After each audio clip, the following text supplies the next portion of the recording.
নমস্কার বন্ধুরা, আশা কিচেন অফিসিয়ালে তোমাদের সবাইকে স্বাগত। আজকে আমি রান্না করব কাতল মাছ। তোমাদের সঙ্গে সেই রান্নাটা শেয়ার করব। তোমরা ভিডিওটা স্কিপ না করে প্রথম থেকে শেষ পর্যন্ত দেখতে থাকো কিভাবে আমি এই কাতল মাছটা রান্না করি। আর তোমরা যদি আমার এই চ্যানেলে নতুন হও তো অবশ্যই সাবস্ক্রাইব করে দিয়ে পাশে থাকা নোটিফিকেশন বেলটি প্রেস করে দিও নতুন নতুন ভিডিও দেখার জন্য। তো চলো আজকের এই কাতল মাছের রান্নাটা শুরু করি। এখানে 500 গ্রাম মাছ আছে, কাতলা মাছ। আমি ধুয়ে পরিষ্কার করে নিচ্ছি। তোমরা কে কীভাবে রান্না করবা সেটা একটু বলবা। তোমরা কিভাবে কে রান্না করো কাতলা মাছ কিভাবে, আর আমি কিভাবে করব সেটাও তোমাদেরকে বলবো। এই যে ঠিক আছে, মাছগুলো ধুয়ে নিচ্ছি।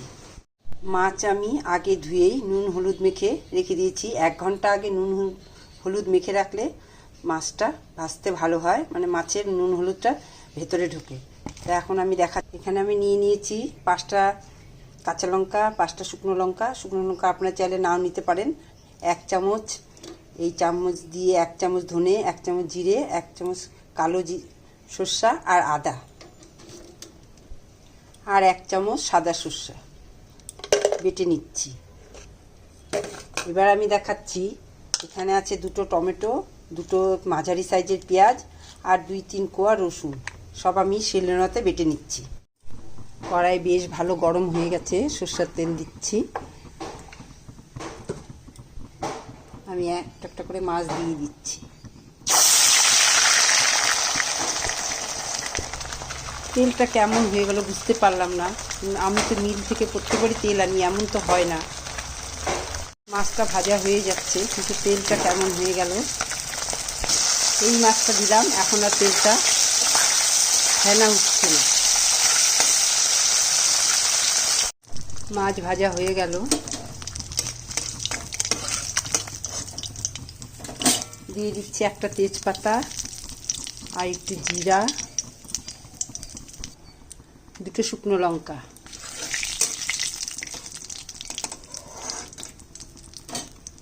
এবার দিয়ে দিচ্ছি টমেটোটা।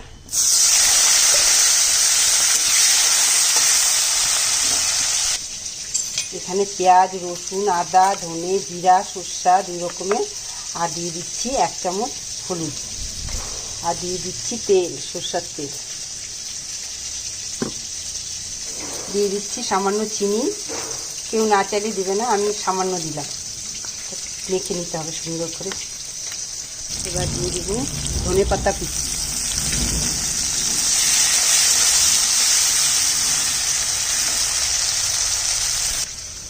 মশলাটা এই যে এখন দিয়ে দিচ্ছি মশলাটা।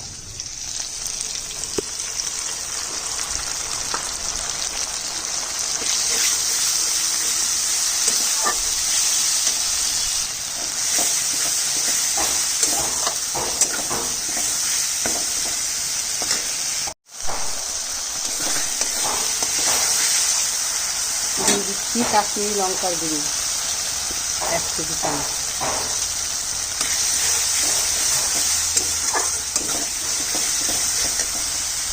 এবার দিয়ে দিচ্ছি স্বাদ মতো নুনটা।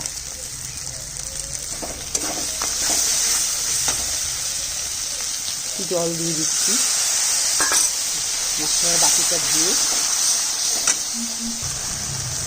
এই যে মশলা কষানো হয়ে গেছে, ওপরে তেল উঠে গেছে। এবার আমি দিয়ে দেবো জল, গরম জল দিচ্ছি।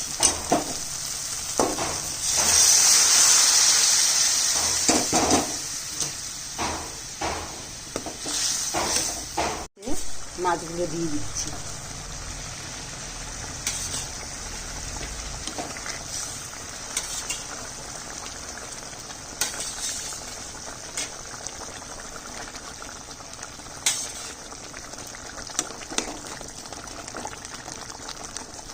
গ্যাসটা একটু কমিয়ে দিব, ধীরে ধীরে হবে। দিয়ে দিচ্ছি একটু ধনে পাতা কুচি। আগে আমি দিয়েছি, তাও সামান্য ধনে পাতা কুচি দিলাম। আর দিয়ে দিচ্ছি 4টা লঙ্কা চেরা। দিয়ে দিচ্ছি একটু গরম মশলার গুঁড়ো।